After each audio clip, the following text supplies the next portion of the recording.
tell us what changes you saw in the life of people you have worked with through the grant. I saw every self-advocate that I've worked with grow. I've seen them take on leadership roles since we first um, did the Living Well grant. And my position on the Living Well grant was to follow up with each self-advocate each month to see how their classes are um, going. Do they need any accommodations? Do they need any assistance? And then I'll spread that feedback, send that feedback to Shannon or Sally. And that was my role. And then what I noticed is that each self-advocate has taken on leadership roles in different projects that they're doing right now, such as the plain language project that we started with Jenny.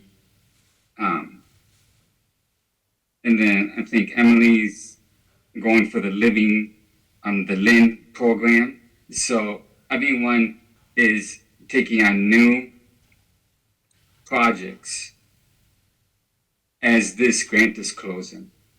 Thank you. Overall, we learned a lot about how to do things better over Zoom.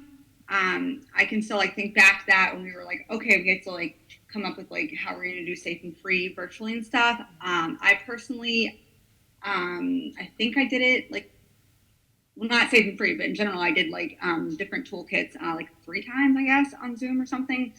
And I did the time with the other self-advocates, so maybe that makes 4. I'm not 100% sure. Thinking about how we can provide better examples and whether to actually include our personal examples in the guide and stuff. That's what Shannon's working on. The reason it's important to co-facilitate is encouraging and helping people to think about how to have those conversations. The people I mentored were all able to see the possibilities in their lives. And then the work doesn't stop just because the grant is ending. I've seen self-advocates, improve their role plays. I've seen amazing work where I've had someone who was involved in advocacy and now he comes to people first meetings. Everybody knows him, and I just see the growth. And obviously plain language, has grown, and I hope that we do more plain language, and I hope that we really know that it's for everyone and make it more inclusive. And I think we're going to keep doing that and making it accessible language where everybody is at the table and everybody. So even if there's an audio version and someone is tired from work, then it could be for a non-reader, but it also can be for someone who's tired and maybe at a 6-hour meeting or something like that. So I'm really hoping that this turns into a really great thing. Can't cut that, Ashley, but so I think the advocates are just so more engaged now. I know some younger self-advocates, and let me tell you, they do not want to live at home. They want to get their apartments. Some want to get married, and that's fine. I think in the 21st century, we have changed people's thinking. And changed my thinking that I can even do more.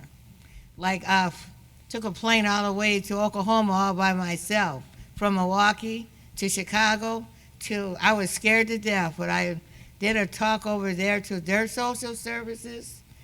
But I think there is a lot of things opening up. A person that came from an state institution, and I will say this out loud again, I was never going to amount to anything, and I would have to live in a group home and work in the shelter workshop. Those are really bad words to say to somebody, and I was believing it for the longest. But now that I got involved with advocacy, I'm not only advocating for myself, but I'm advocating for other people that don't have a voice. And we can work we have never been around a table. We have never been around a table, advocates. Have we, guys? We were never invited to, to be on boards and all that. Now we're on boards. And the other thing, I'm on this, what is it called, Nancy?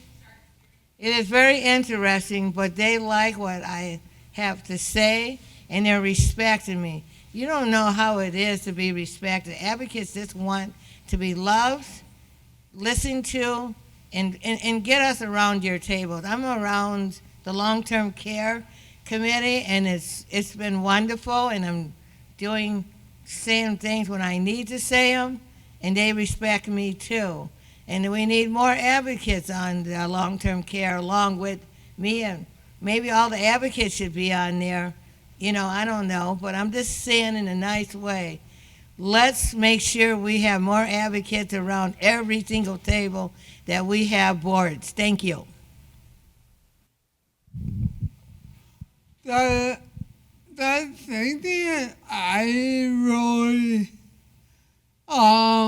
was surprised at is how many people do not understand what their basic human rights are as a human being, let alone having a disability. It just compounded everything, and there were some people that we had to tell them, well, we'll talk to you after we're done with class, and everybody else leaves the room, and we'll just sit and hear what you have to say.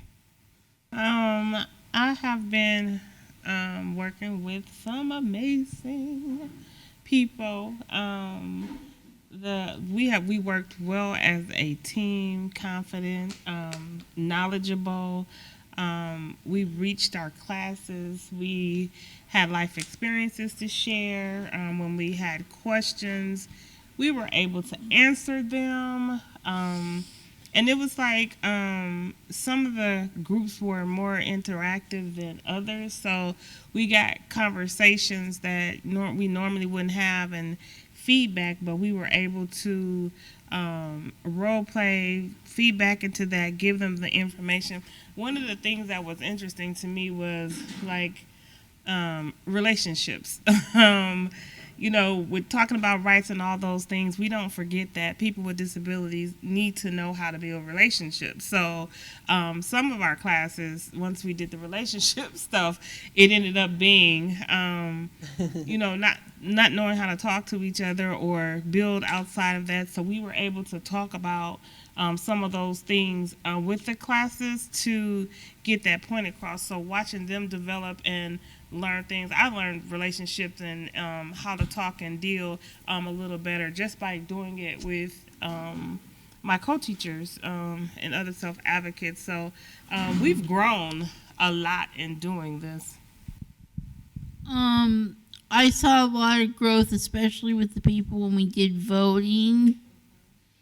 Like I didn't even know how people with disabilities could vote.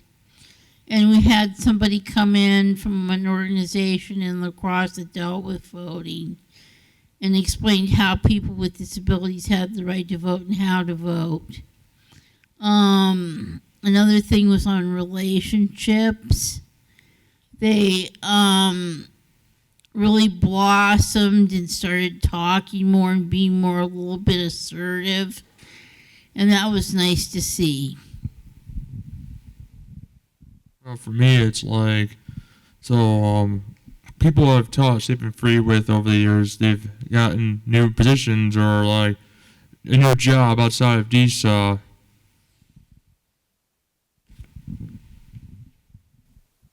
So I saw changes immediately just with transferring from working with Bethesda to working with St. Cloutta. Just they stepped out of their comfort zone to help support me and took this project on full head on. And with that, I've trained over at least 20 people. I'll always remember this. One of the participants at St. Cleta was talking about how they had their computer rights taken away. And we went over internet safety.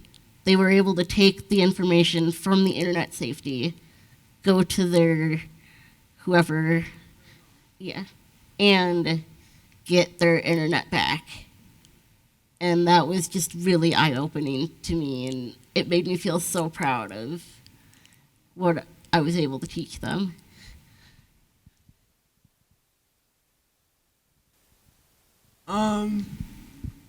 One thing that really surprised me is I had two of my friends in the class that I'm teaching, and they finally spoke up, and they're more outgoing than when I first started. They were quiet, and now they're outgoing. So I'm kind of glad about that. All right, we'll start on this side. So one of the things that's been important is continuing to include self-advocates. So the question was, why is it important? I'm looking at Alexis's sheet. I'm cheating. Why is it important for self-advocates to continue to be part of supporting people with disabilities through services?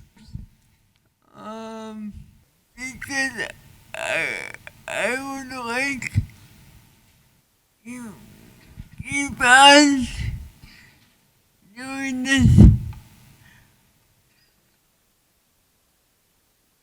job and helping them get more outspoken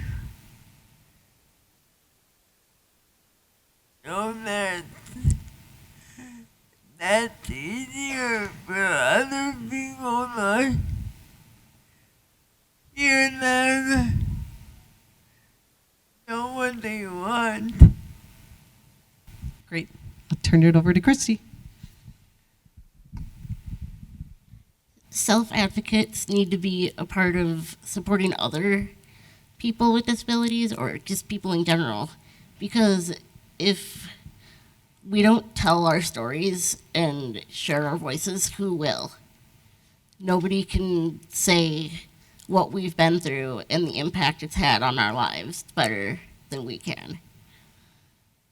Someone is also someone who understands what you're going through, and it's the first-hand experience that you can't get without sharing your own story and helping other people share their stories. I think it's the best because then, like, they all can get understanding of how struggles people go through with disabilities and how important it is for them to understand how we do with disabilities. I think it's important for people with disabilities to know that they have rights, especially voting. I'm into voting. And free from abuse. I think it's important for people with disabilities to know, and even though I'm not going to be with the program anymore because it's ended, I'm still going to, talk to people like in my building who are disabled things. I think it's important that we continue this work because coming from people with disability, we have the empathy and the compassion that doesn't look like pity, or it doesn't look like it's coming from a place that we don't know. It's like they can relate to us in when we're going through, because if you don't have a disability, the treatment that you get is not the same as you get. And when people look at you and they or they can't do anything, or let me help you, if you already have a disability, you kind of give people a chance to live their truth or their best lives, and then help them to be better, and they'll believe where you're coming from, that it's from your heart and it's not just your job, or it's not just for $1. So I think it's important that we get our stories out to allow people to tell their stories so we can continue to change the world.